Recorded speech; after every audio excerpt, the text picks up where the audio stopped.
Peace and love to the foundational Black American family. My name is Rahman Ali, and this is Separation Nation. Um, Before I start the video, I want to apologize to people in advance because sometimes I kind of get distracted, and I don't use notes because I realize that using notes, it's you can use notes and still screw up. So I like to speak from the heart. I made a video about a week ago entitled, "Let's Get This Party Started," talking about the Justice Party that I am trying to get going, that the Honorable Minister Louis Farrakhan asked us to do in the year 2015, which we haven't done, which is unfortunate because this party, the Justice Party, is the vehicle for our liberation.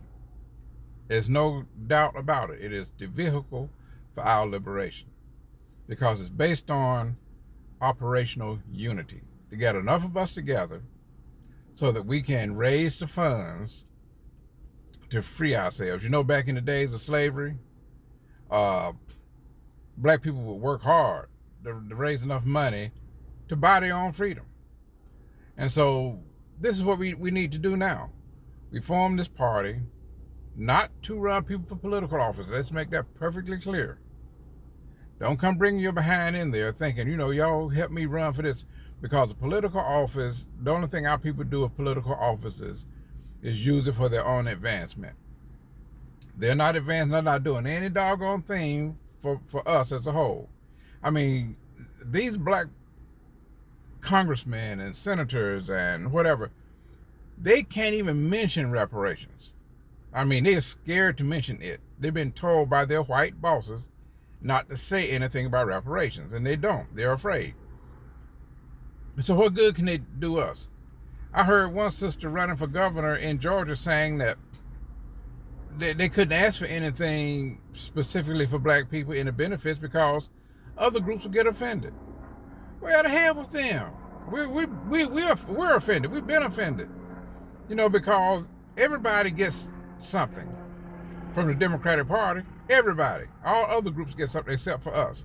Oh, they can't give anything to us because other groups get offended. Well, F to the other groups, as far as I'm concerned.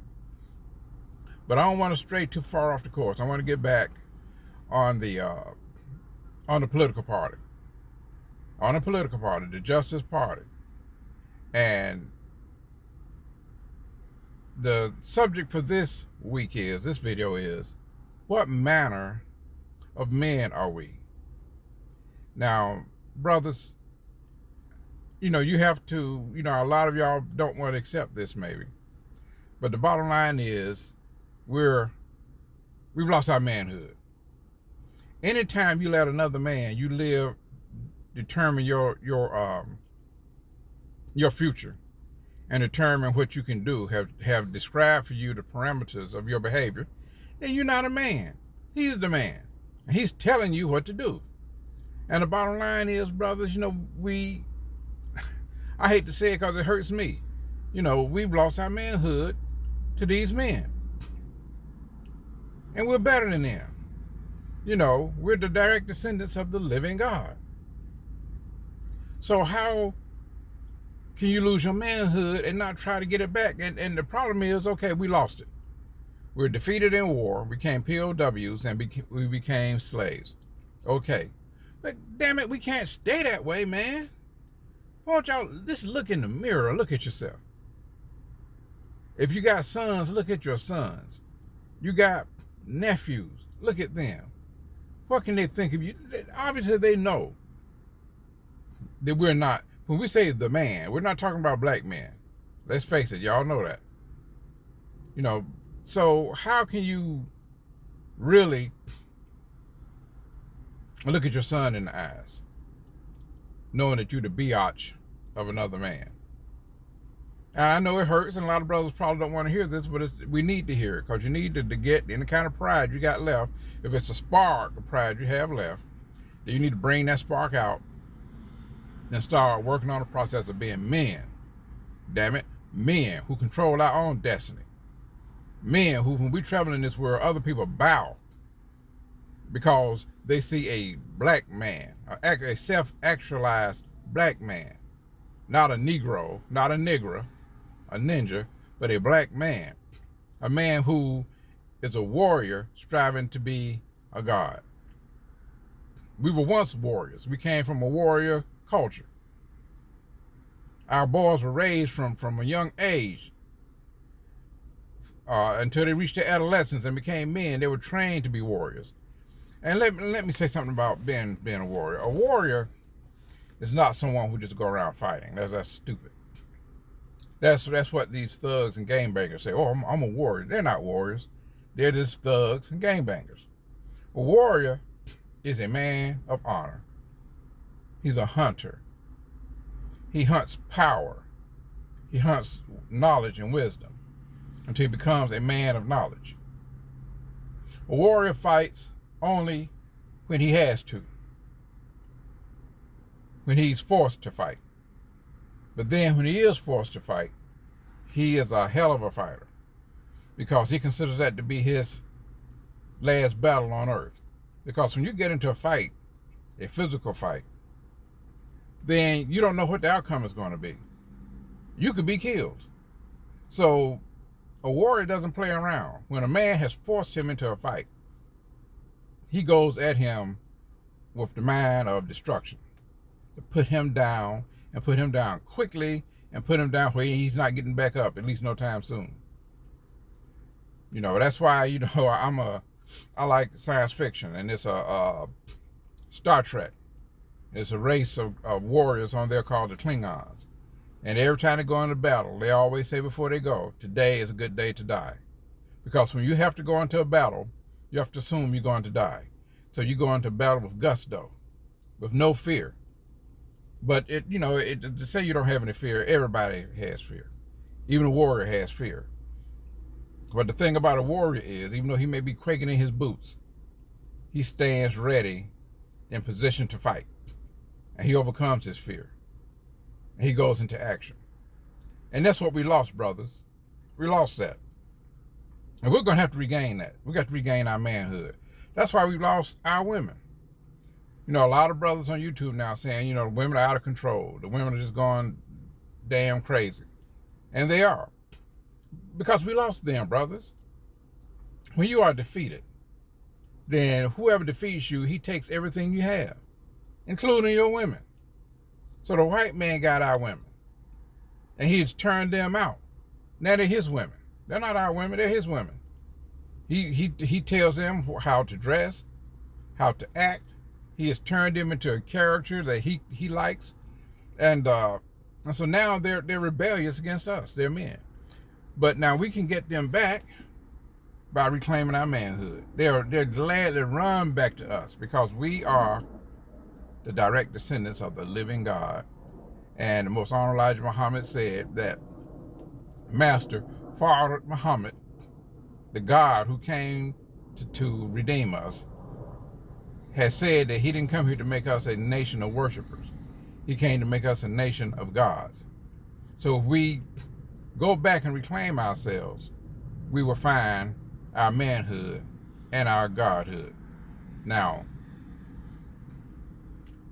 I'm saying all this to say, brothers, we need to take the lead in forming the Justice Party. And like I said before, we need a chairman of the party in each state. Now, I haven't received anything, and my email is down below in the description. Anybody who wants to volunteer, brother, don't make no difference. We're not into this title stuff. You know, there's a lot of black, and the reason we can't get together, have never been able to get together in the past, is because too many of us have a feeling of self-importance. We don't want to be up under anybody. We want to be the ruler. We want to be the one in charge. You know, and it's ridiculous because none of us right now are in charge. None of us really are men, if you want to look at it from that perspective, because we're under the rulership of another man. So having all this damn pride and feel like I should be in charge, that's crazy. I know the Honorable Minister Louis Farrakhan, whom I call the Great Khan, because that's what he is to me, the Great Khan.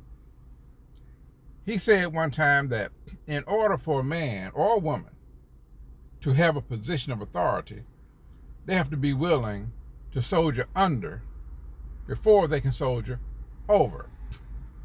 And what that means is this: like in the Nation of Islam, I came to the nation, but I was willing to take instructions and orders from men that was younger than me, and from men that didn't have the educational level that I had.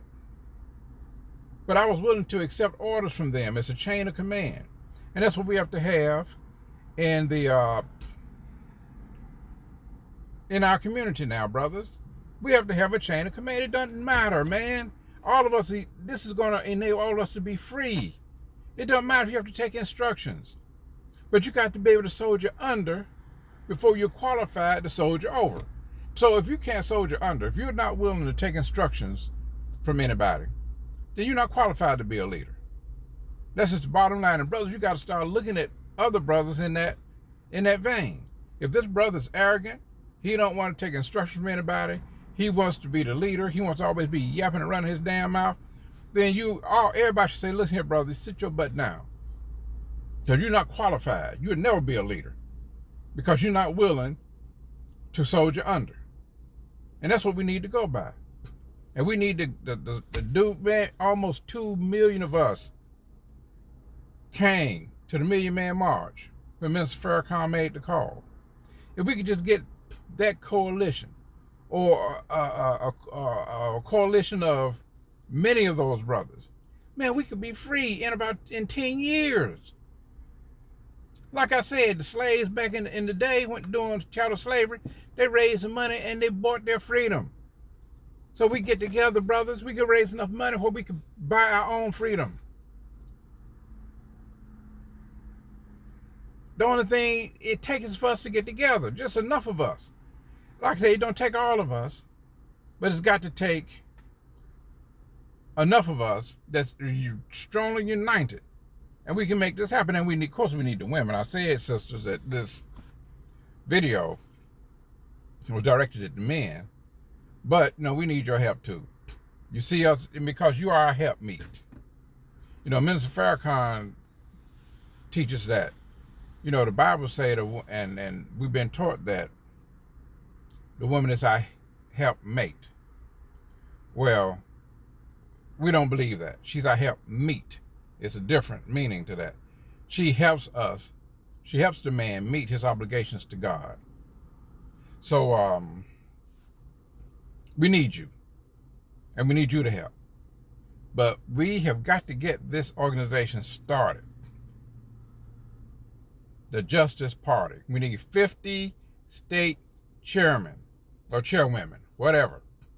It don't make any difference what you do. You can be a doctor so-and-so, or you can be a street sweeper, or you can be a collector of aluminum cans. It doesn't matter. If you feel called, then send me your name, your address, a short bio, your phone number, and I'll be calling you, and we'll be talking, and a photograph.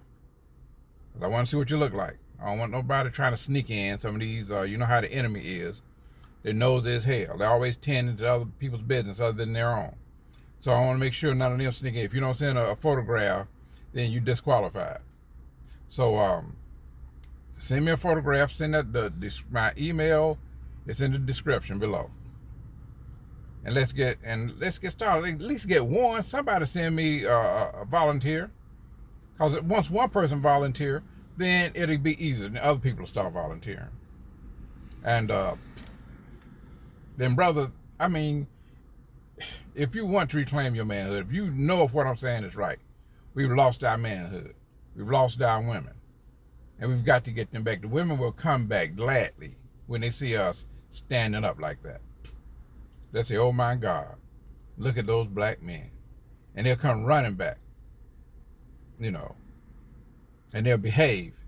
Because once we do this, brothers, we raise this money, we got to start, and this is the two major things we need to do. We need agriculture. Agriculture is the first culture. Land is the basis for freedom. And land is the basis for civilization. You have no civilization without agriculture. You got to eat. And if you can't eat, you're not going to have energy to do anything. So when we raise this money, we need to buy land. There's plenty of land available, especially in the Deep South, where our ancestors labored and toiled for hundreds of years. Let's go back there and buy some of that land so we can farm. Minister Farrakhan has said we could base an entire economy off of agriculture. And so that's the first thing we need to do. Second thing is education. We've got to educate our children because they're not being properly educated today. So we need to educate them. We need to build schools, and we need to support the people that already got schools out here so that we can properly educate our children. You know, where they're not taught, which they are now taught to actually be brain dead. They're taught foolishness so they don't know, like they make math so stupidly complicated that doesn't make any sense. So what we need to do is go back and put our own curriculum in place and have our own schools. And we don't care what the government say about it. They say, well, you know, you're not going by government regulations. We say, well, we're going by our regulations. We're going by God's regulations and not worrying about what they say. God is standing with us today. You know something? God don't even like those people. Because most honorable Elijah Muhammad said the God that represented himself to him said he's going to destroy these people. So we shouldn't be worrying about them. We should be worrying about God. We get the land, and then we got black farmers out here who need money to grow the food. So once we get together and raise the money, we go to them and tell them, look, this is the kind of food we want. We want good organic food. And from there, you know, we can create jobs, brother, building canneries. Some of this food has to be canned. We can put it up on the shelf so that we can use during the winter times. You know, and especially they need to be canned. Our sisters, most of them don't know how to cook. They just go and get cans and pour it in there. So we can develop an industry where we could cook this food nutritiously and can it so it'll be available for our people. Those are two things we need to do. Now, you know, my video and my group is called Separation Nation. Eventually, yes, we need to have our own place overseas someplace. And I don't want to hear these Negroes hollering about, well, bro, what we're going to do? We ain't got no place. Where can we go? You know something? Most African countries' entire budgets are under $5 billion a year. So what you think they would do if we had, as a collective, we had $100 billion? You think they wouldn't be willing to allot some of their land for us? Yes, they would. You know, but first we got to get the organization together where we could raise some money. And we can make this happen. Look, like I say again, it don't take all of us, but it's going to take a significant number of us, you know. But the thing, let's just get started, because we're not doing anything now, but we're like a ship that's adrift.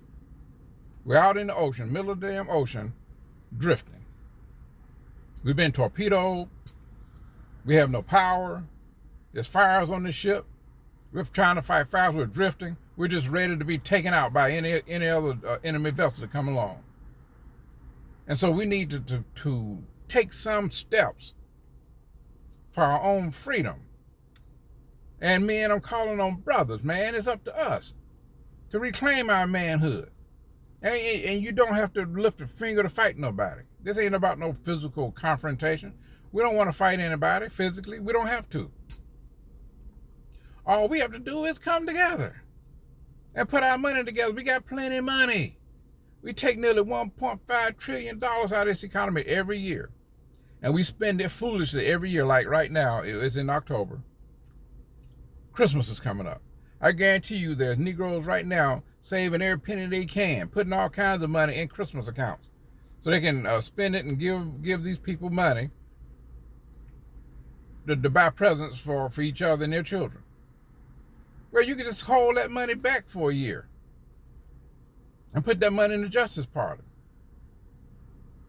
We got plenty of money. Our sisters running around here buying fingernails as 5-inch long, looking like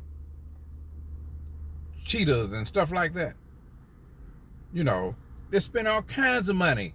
We spend all kinds of money buying $200 and $300 for a pair of Jordans. So we got the money. For you to say we don't have the money, and we got it. And brothers who this coming Friday will be going to the liquor store, buying that $45 bottle of scotch or $50 bottle of bourbon, and saying they're gonna have a good time on the weekend. Well, you know something, you can forego that sometimes and put the money in the Justice Party. We raise enough money, brothers. We can another thing. Tanzania, the country that I love, that I spent a year in, they have the second largest amount of resources on the continent of Africa. They got gold. They got tanzanite. They got everything. We can go to them and buy a mining concession from them. And we can start mining some of this gold, some of this tanzanite. And we can share it equally with them so they'll prosper too. They, you know, the Western countries, these business people, cheat the hell out of a country like Tanzania. When I was there, it was a company, an American company. They were shipping out the gold, which you're supposed to, but up under the gold, they had a lot of sand. And it was gold, actually gold in the sand. They were stealing the sand. They were saying, okay, we got this much gold here, look at it. And they were shipping all this stuff out, shipping it out. The Tanzanian government found out that they actually had a lot of sand up under the gold that they couldn't detect. And so they were stealing. They were stealing this sand. And they was taking it and processing it and getting gold out of the sand. They steal and rob our people. But when we go there and we get a mining concession, we don't want to rob our people. We want to be fair with them. If we mine $1 billion of gold out, then you get $1 billion. You know, we'll share it. And don't tell me we don't have people to do this, because I know personally one brother who was mining gold in Cameroon. He and some other brothers. But you know something, you know, we got to be smart when we get out here like this, because, see, the white man don't want no competition. He damn sure don't want it from us. You know, all of a sudden, this brother, who was the mastermind of the whole deal in Cameroon, suddenly he was stricken with stomach cancer and died within 2 weeks. And I maintain this, and I don't have the facts. I guarantee you that brother was poisoned. They took that brother out. And since he's been out, the whole thing has collapsed, because he was the mastermind behind it.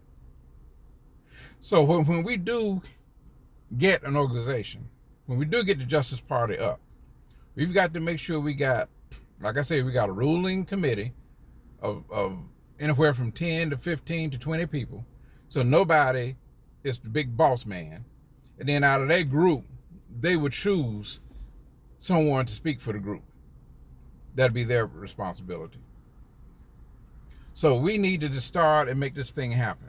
There's potential out there for us beyond comprehension. The people are waiting for us to stand up. They're waiting. Nobody, no, as I said before, no other black people in this world are going to rise before we do. That's why God came to us. We got the most educated black people on this planet.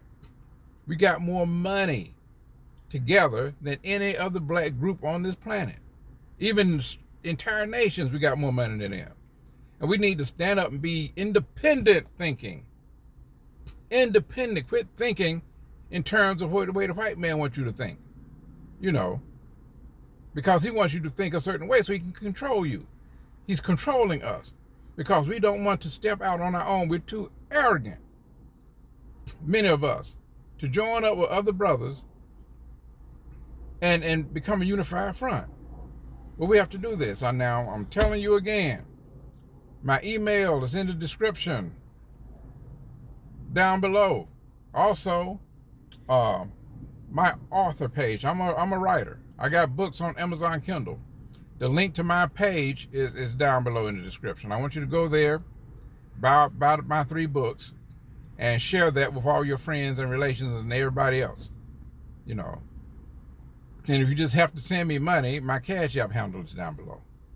And the link to my original podcast, Separation Nation, is down below. So come on, y'all, let's get going. Let's get pop, chop, chop. Let's go. I need a volunteer from a state to step up so I can call you out, shout you out, and for others to follow.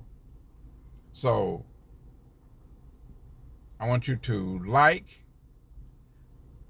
share, and subscribe to this channel, because I'll be doing videos from time to time, and spread the news, share to everybody. And I will speak to you again on my next video, and I leave you in peace and blessings, and I'll talk to you the next time. Peace.